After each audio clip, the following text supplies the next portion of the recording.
It is hard to think of two men more different from each other in history and vocation than St. Peter and Paul were.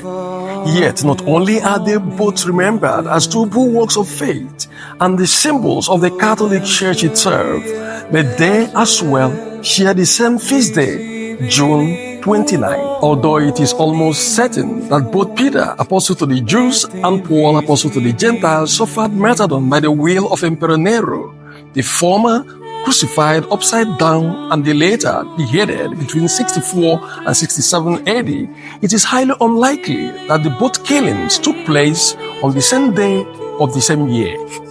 It is more plausible that the choice to commemorate the death of both saints on June 29 derives from the desire to convert a pagan feast into a Christian celebration, as in the case of many other religious holidays.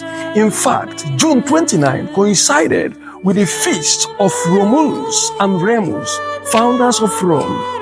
Christians have probably wished to pay homage to the two founders of the church on that same day, thus celebrating the birth of a new Christian Rome. Simon, who changed his name to Peter when called to follow Jesus together with his brother Andrew, was the first of the disciples to recognize Jesus as the Messiah and the Son of the living God. Compare Matthew 16:13-16. On the same occasion, Jesus himself designated him as his successor, the foundation of his church, and the leader of God's flock. Compare Matthew 16:17-19. Saul was a Hellenized Jew, an aristocrat, and a Roman citizen. As a fierce supporter of Jewish traditions, he dedicated the first part of his life to persecuting Christians, whom he saw as a dangerous sect to be eradicated by enemies. He knew his destiny while carrying out his duty as an exterminator of Christians. Compare Acts 9:1-9. Baptized by Ananias, Paul undertook several journeys.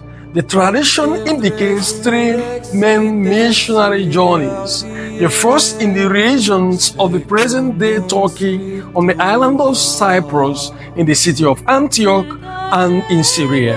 The second in Greece, and the third again in Asia. There was a fourth journey which he undertook as a prisoner to Rome. Here, the Acts of Apostles interrupt the story of his life. The common will to spread the gospel message and the legacy left by the human and mortal experience of Jesus are the threads that unite St. Peter and Paul.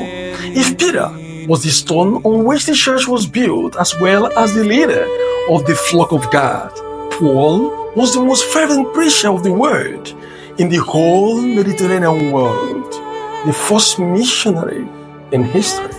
In 2012, Pope Benedict XVI declared them principal patrons of the Church of Rome. Even today, Rome remembers them with a great feast, during which an impressive fireworks display takes place. While the remains of St. Peter are preserved under the high altar of St. Peter's Basilica, those of Paul lie in St. Paul's Basilica outside the walls. Happy Solemnity of St. Peter and Paul, and God bless you.